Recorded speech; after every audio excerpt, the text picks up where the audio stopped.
There once was a thing called 6 degrees of separation. And if you're familiar with that 1960s study, it was like a theory that proposes that any two people on earth are connected by a maximum of 6 social links. So it's kind of like a friend of a friend of a friend. Per definition, it basically states that the average number of acquaintances connecting people is closer to like 3.9 or like 4 people today. It suggests that everyone is roughly 6 or fewer steps away from everyone else. And that's what I got from Google, by the way. Now, that once was a thing, but in today's time, by the click of a finger on your smartphone or getting on your laptop, you can have virtual access to a person right away, where you don't have to be acquainted with their social network at all. You don't even have to know anyone to get to that person right away. There doesn't have to be anybody connecting you to access with that person. You are one DM away from connecting to that person. One like, one comment away from being directly connected to the primary source of your interests. That is dangerous. That is so dangerous. There is such a false sense of familiarity with the internet and having access to one another through social media, because people can easily just feel connected or familiar with you by what you post or interacting with your posts consistently. And unfortunately, because of this false sense of familiarity, they will think that they know you or know of you because of what you're giving them access to. And that is the posting, the going lives, the connecting and engaging in the comment sections. It's a beautiful thing if we're doing it with purpose to inspire one another and stuff like that. However, it can be dangerous when you're dealing with so many people who struggle with identity issues and insecurities, because you have a lot of people who become so parasocial to the point where they will admire the person or the people that they engage with so much so that they now want to be in close proximity with the people. But it's not enough to want to be in close proximity. They now want to be in the lives of the people that they admire the most. And if you will not allow them to do that straight up in a direct way, then they will try to find strategic and calculated ways to get out of the audience and behind the curtain on the main stage of your life. And that's what makes it so dangerous. So Melyssa Ford from the Hot and Bother podcast just had a Clarissa Shields interview that aired, or the clips are circulating. I want to take certain segments out of that interview, and I want to do a little breakdown on the mentality of people like Clarissa Shields as it relates to destiny swapping and people who make it an effort to try to erase you from your own reality. First of all, and I say this just to be so honest, I love my relationship with Pat. And I loved it when it was just me and him, right? And for 6 months it was that. It was gonna be that for a long time. We didn't come out. That wasn't us. You got outed. If that's what you wanna say.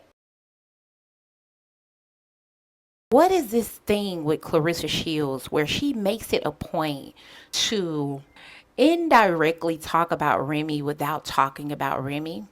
I don't know if that is an agreement between she and Remy Ma's husband, Papoose, but she has made it an effort to talk about that woman consistently, but in a very indirect way. And according to her, 6 months they were talking privately, and it would have been longer. According to Melyssa Ford in this interview, it's because they got outed. Clarissa Shields says, if that's what you want to say. No, that is what happened.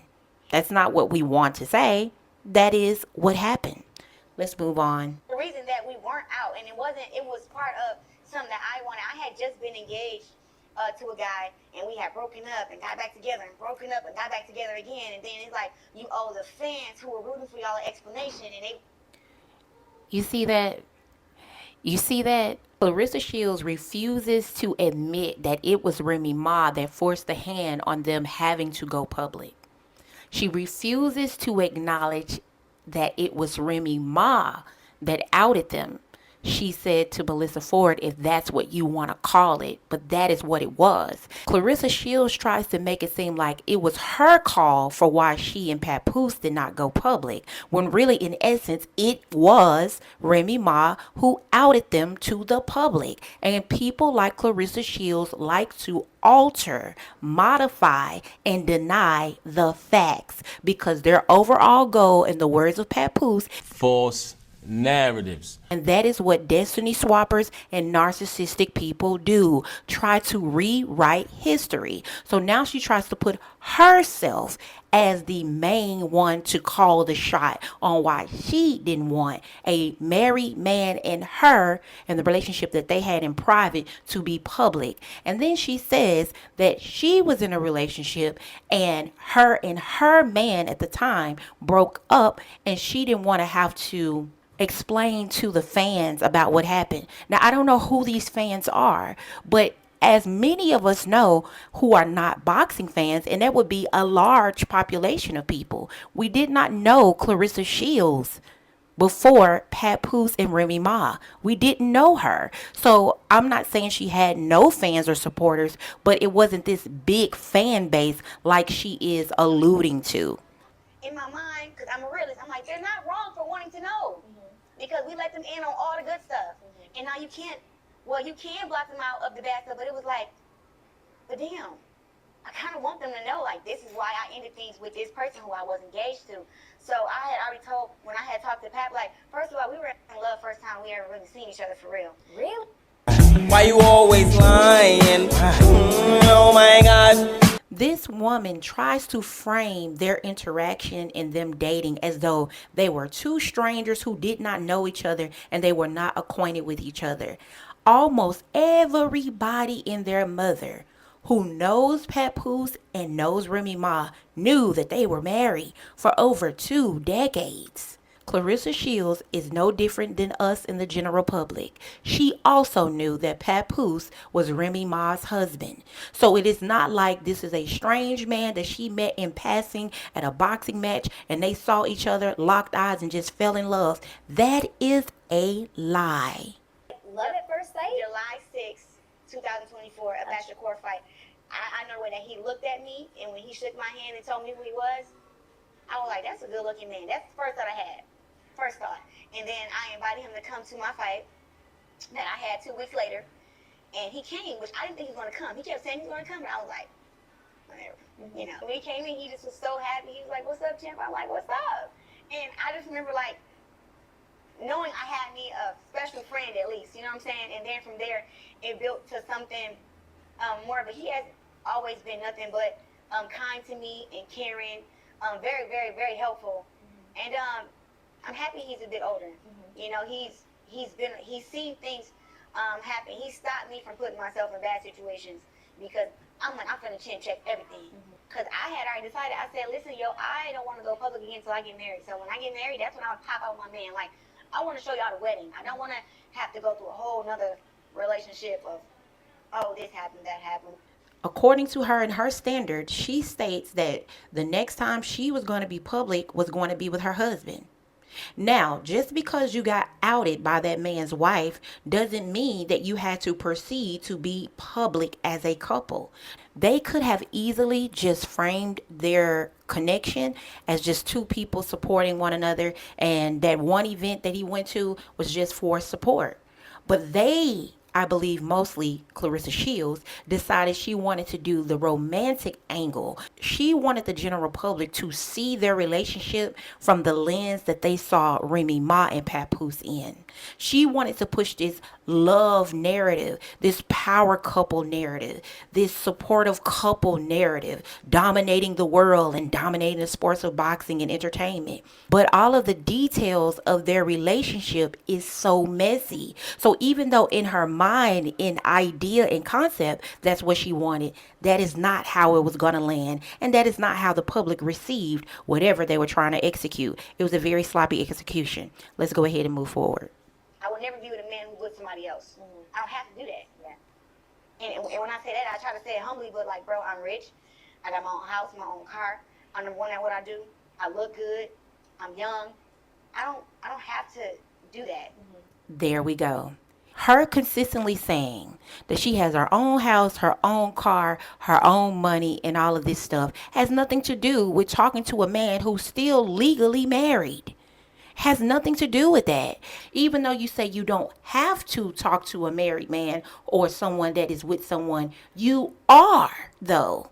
Even though you don't have to, you are. And that's what I'm talking about trying to modify the narrative. You don't have to, but you are. And there are a lot of women, just like Clarissa Shields, who deflect and want to rewrite history, talking about a house, a car, things that most adults have and should have, has nothing to do with anything. Nothing.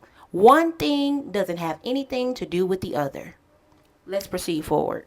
Another thing that happens behind the scenes that fans aren't aware of that women have to do. It was a time where I didn't care about the look, Yeah. or the hair, or the makeup and stuff. I was like, I'm in my braids, I'm in my sweatsuit, I'm in my tennis shoes, I'm at the press conference. I don't care about that stuff. But then it got to a point where it was like, well, damn, Chris, you don't won 10 world championships and you still not getting the eyeballs and the attention that you want. What's wrong? And then I'm already, and then I'm already like, yo, you're the best ever. You're the greatest one of all time. So I'm like, if I'm all that, where's the money? Where's the viewership? Where's all this stuff? And honestly, as soon as I switched up my look and came out with the beauty and the strength, oh my God, That was what the pivot was. that was it. And when and then also too, just controlling your story. There we are. There we are. The real her, the organic her, the authentic Clarissa does not care about the hair, the makeup, the looks. And as a matter of fact, when we go look at the evidence and we look at history, you will see that for a long time she dressed herself and she wore, I guess, what she thought was comfortable. And she didn't seem to have an issue with that up until she got with Papoose. What ended up happening is Clarissa Shields ended up getting more eyes on her from the hip hop world and the entertainment audience. And a lot of people would criticize her. I remember it like it was yesterday. A lot of people would criticize her for her shoes and her hair choices and just her overall coordination when it comes to her style. So even though she did what was comfortable to her, according to her own words, she never did care about the looks. But the people who were looking at her, who did not even know who she was as a boxer, they were criticizing her look. And then by her being attached to Papoose, people were going to compare and contrast Papoose' wife to Papoose now girlfriend. So I think that she felt the pressure of it all. Instead of her really trying to find a real dedicated team to curate an authentic and natural style that would fit her personality, she started just mirroring and copying everything that Remy Ma did. Whatever Remy Ma was wearing or however she did her hair, she would go back from the past looks to the present looks for ideas on how she should look and how she should present herself to the world.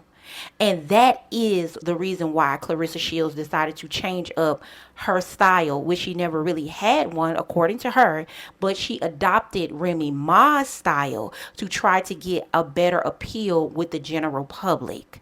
That's the truth. So in essence, she was trying to manifest off of that woman's essence and energy. We do plan on having kids, and let's get some straight. He asked me. That's what be getting on my nerves too. I can box my whole life till I'm 50 and go and adopt a kid somewhere. Like, he asked me to have his baby. And she doesn't see that that is completely opposite of her standards. These men will tell you anything while you're having an intimate moment or you're pillow talking. Yes, I can't wait till you have my baby. Yes, I want you to have my baby. But most women know that that's just game. I think that we should know that by now, that when these men are telling you while you're in the sack or when you're pillow talking after rolling around in that bed that he wants you to have his baby, he's just running game. Who actually internalize that and believe that, especially if your standard is marriage and you wanting to have a nuclear family? Also, while you're saying that you want endorsement deals, sponsorships, and brand deals, wouldn't that be a brand risk, having a carriage before a marriage? I'm just saying, wouldn't that not look good for her image if she wants to be a worldwide commercial success? I'm just saying. So tell me, do you think that a fight between you and Layla Ali can actually happen, or is that moment past? Please. She know better. I'm actually proud of her for letting the world know. No to 15 million, no to fighting me for whatever her reasons is. That's good on her part. We can keep it there. She was one of the greats in her time. I'm the greatest now, and that's where I'm gonna leave it at. Yeah, I just want her saying, oh, there's not nobody good enough at 168, my weight class, that could give her a challenge when I'm the number one in my weight class. And, I'm just like, nah. Like, I'm the best female boxer that I've ever seen. And, if Layla Ali wants to come back, we can rumble. We can go. You're not going to come back and beat me.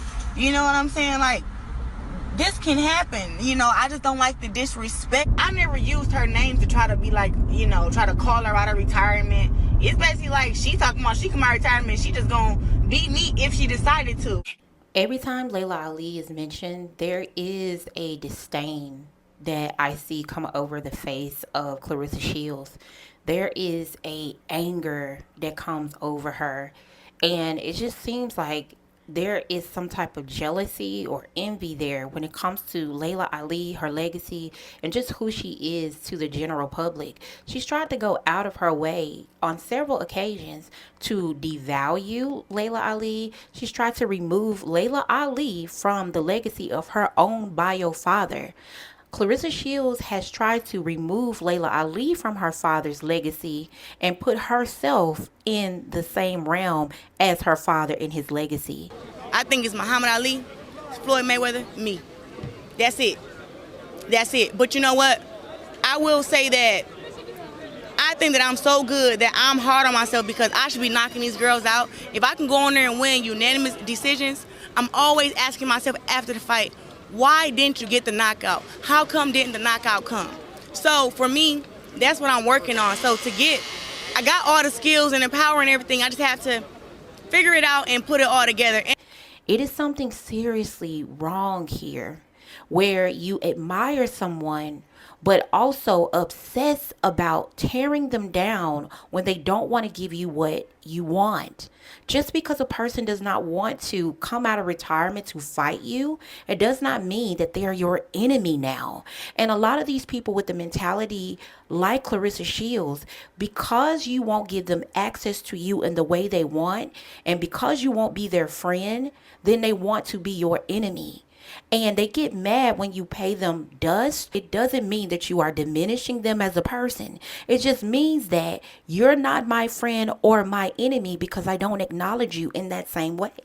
And these types of people, they get mad when you don't see them as an equal peer. So if you will not let them be your friend, then they would rather pretend to be your enemy just so that they can force an association and some type of public attachment to you. But Layla Ali has paid this woman dust. She's been very elegant, very classy about her response to this woman. She can see what the source of Clarissa Shields' contention is when it comes to certain women that she admires. Why she goes from fan to enemy within 2.5 seconds when she cannot get access to these women in a personal way. And her little dismissal of Layla Ali is just that. Layla Ali made it very plain she wasn't coming out of retirement to fight anybody, and not even Clarissa Shields. Clarissa Shields wanted to bank on a fight with someone as legendary as Layla Ali. According to Clarissa Shields, she says that she's the greatest of all time. Or in this case, she says she's the greatest of her time. Well, if you are, what difference does it make if a retired legend doesn't want to fight you? It's not going to change your greatness, is it?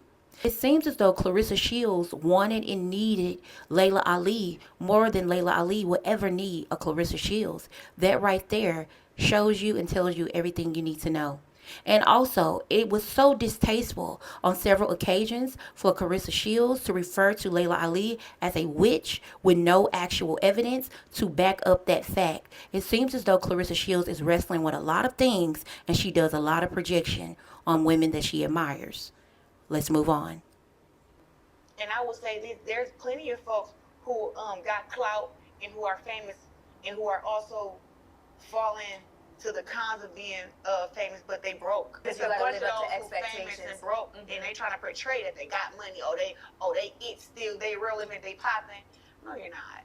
Because when you really popping it You don't even have to do nothing. Every last piece. 29K right here. 7K right here. Van Cleef's cost. About her Chanel purses, about her new Corvette she just purchased, her home, her $8 million deal, her $8 million deal. I have to keep mentioning that $8 million deal because that's all she has been mentioning over and over and over again. We get it. We got it. Good. She's looking in the camera and she's talking about somebody. I don't know who it was, but it seemed like a personal dig at somebody. And she just seems like she's so sure about what their finances are when she doesn't know these people. Or is it someone in particular that she's thinking of, and is someone trying to make it seem like they have intel on a certain particular person's finances, and she's trying to devalue them in an indirect way to try to make the public not see that person as successful as that person really is. She does this a lot. And people who are wannabe destiny swappers and narcissistic, they do this just like Clarissa Shields. The person that they admire, the people that they look up to, the people that they've idolized and pedestalized, when those people do not want to give them access to them, or when they can't really be that person, then they try to indirectly or directly try to devalue them in a passive aggressive way, make it seem like the person isn't as successful as they are, or they're not as accomplished as they are, or yeah, they look good but they don't really have nothing going on. And I have seen this time and time again when it comes to people like Clarissa Shields. You want to be something that the public refuses to accept you as. And so you're mad. You're mad because no matter how much you're trying to push this, I'm a material girl from a material world and I'm so successful and I got the looks and the things, people don't see her that way. If you have to come to my page to tell me, girl, you is not cute. I'm cute. I'm cute. If you gotta come and tell me, girl, people that got money do not carry around money all the time. When you got it, you don't show it like that. Wow. Shit. All right. If that's the game that we're gonna play, but put that back in my Chanel. I don't even carry none of my bags with no money in it. I refuse to. Yeah. I was poor once upon a time. I ain't poor no more. Wow. There we go. There we have it, ladies and gentlemen. I said it before and I'll say it again. Like she just sat up here and pulled that money out that purse. Very distasteful, very sad to see. But remember, she stated that people who don't really have it try to act like they have it. And then she proceeds to pull a wad of cash out of her purse, specify the name brand of the purse, flash the money like she's a rapper, and then say that she was poor, but she's not poor no more. In her words. That is the reason why Clarissa Shields does a lot of what she does. And that is the reason why a lot of attempted destiny swappers and narcissistic men and women who like to copycat, who like to admire, then devalue, then obsess, then stalk, then try to take the careers, the lives, the legacies, and the achievements and accolades of other people as their own because of that brokenness. There is a lot of arrested development with Clarissa Shields. There's a lot of wounds. There's a lot of things that she has never addressed. A romantic partnership is going to hurt her more than it will help her because it is rooted in codependency and she's trying to define her identity by the relationship. Here is a woman who is extremely talented in the arena of professional boxing. She's great at what she does in the sport of boxing. But yet and still, all throughout this interview, all we heard was the name of a married man over and over and over again. It does overshadow her career. It does overshadow her accomplishments. It does overshadow her reputation and the public's perception of her. She doesn't need a romantic partnership. She needs intensive therapy and she needs a great public relations team. I was real quiet, I was real smart, I was real skinny. I got bullied growing up in school. And I think over the years, it just built up the anger that I had. And then by the time I got in the 5th grade, I was fighting everybody. I was fighting 7th graders, 8th graders. I was fighting boys all the time.